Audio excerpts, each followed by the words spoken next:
Managing a team in business. I'm Arthur Petropoulos, managing partner here at Hillview Partners. We're a middle market, lower middle market M&A capital advisory firm helping companies generating about $1 million to $10 million in pre-tax profit to sell their businesses or secure capital. And by virtue of what we've been doing for this last decade as Hillview Partners, what I was doing in the decade prior to that on Wall Street, we've been able to meet, work with, experienced teams of different sizes in different industries and different geographies, serving different clients, but how they function. And over many iterations of that, you're able to see really what are the defining characteristics of great management, of great leadership within a business. And so in today's video, we wanted to walk through 6 key attributes from our experience that would define excellent management and the leadership of teams within a business. So the first of these is clear goals. Now we're going to get into a few different kind of stratas, if you will, of objectives within a business.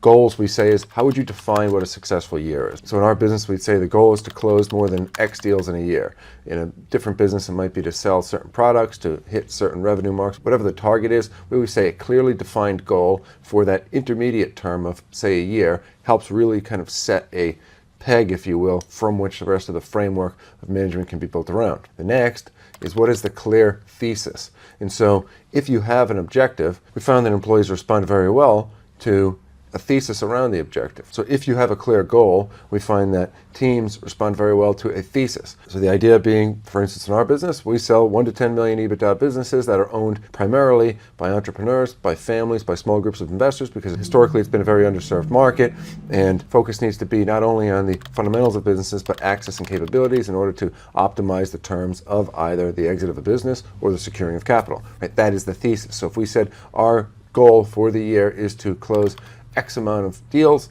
either selling businesses or finding businesses capital, that we believe will be ushered along or receive tailwinds from our thesis, then we then pivot to number 3, what is the mission? And so the idea of a mission can sometimes be we want to save all of X, we want to prevent, worldwide shortage of Hostess cupcakes, whatever it may be. And I say that facetiously. There's obviously companies with tremendously good missions, but we always find it's got to be something that is a mix, right? The best businesses we've seen, it's a mix. You want to do something good for the world, but you also want to do something good for the people that work with you. And so in our business, if we're selling companies, if we're securing capital, the mission is to provide top-tier bulge bracket investment banking capabilities in the M&A or the exit or capital process to middle market, lower middle market businesses that historically have not had access to it and would greatly benefit in the outcomes of their businesses. And what is the result of that are people who sell businesses that then receive far better terms, both value, structure, transition, what happens to employees, that then takes care of all the people they love in their lives,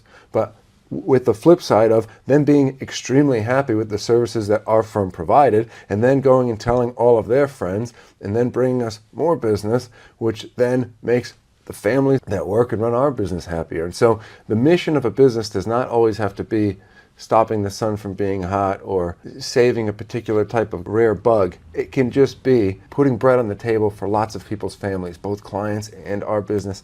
And in doing all of these things effectively, you'll ultimately push things forward for the business and ultimately have very happy people, again, both internally and externally. Now, digging a little bit more granularly into the business, we would look at clear processes. So, okay, we have the goals of what we want to do. We have the thesis as to why it makes sense. We have the mission as to why we're doing this. But now we say, how do we actually do it? And so if the goal is to do this thing, to sell a business, to secure capital, again, in our business or in any business to provide a service or to sell a widget, how does that actually happen? What are the different processes combined in that? And as we've discussed in the past, we always think of it as kind of sales, fulfillment, operations. But in all of these things and in managing teams, whatever part of that exercise, whatever sphere of operations someone is going to fall into, explaining how the process works and how it ultimately feeds into the overall goals and accomplishing those things makes for very clear management and very strong leadership. Now bring that down one more level and we say clear tasks. So if you have processes of, okay, this is how we move the ball from here to there, now the tasks, what are the subtasks within that? And so again, the more you can keep breaking a business down into constituent elements, the more people are happy. And there's this notion that people enjoy absolute freedom within business, and nobody enjoys being micromanaged and nitpicked to death and Oftentimes it's more indicative of a lack of processes or tasks than the clear definition of them.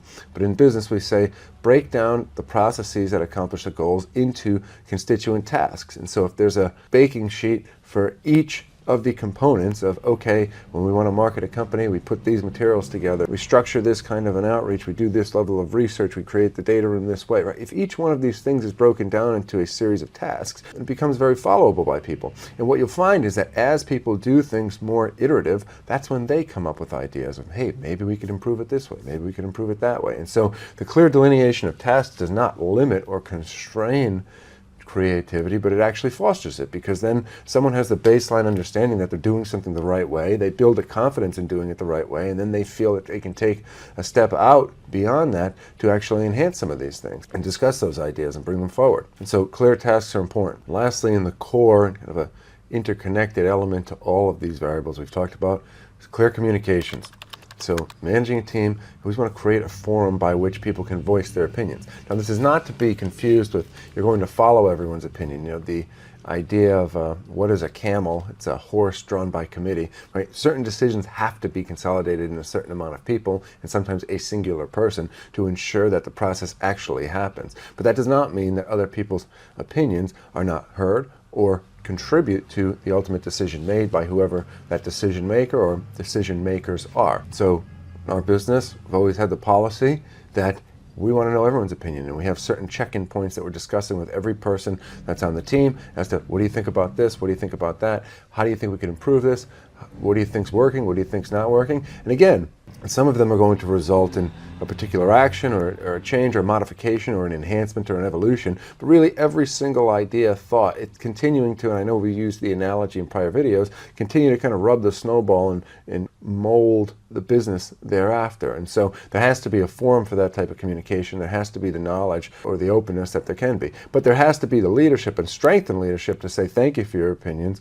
Who's to say good? But not all of them will be necessarily implemented or incorporated, and different people may have contradicting opinions. But if you talk to everyone, if there is the communication with all parties, those that you like, those that you may not like as much, really anyone in the ecosystem of your business, you need to be getting information from all of them such that you can best manage the business. And in turn, because you have that information and you can iterate in real time and continuously enhance the business, that is recognized by the people that you are managing, and therefore it is a virtuous cycle of sorts. So to recap today's video, managing teams in business, our experience, 6 key elements: clear goals, a clear thesis, a clear mission, clear processes, clear tasks, and clear communications.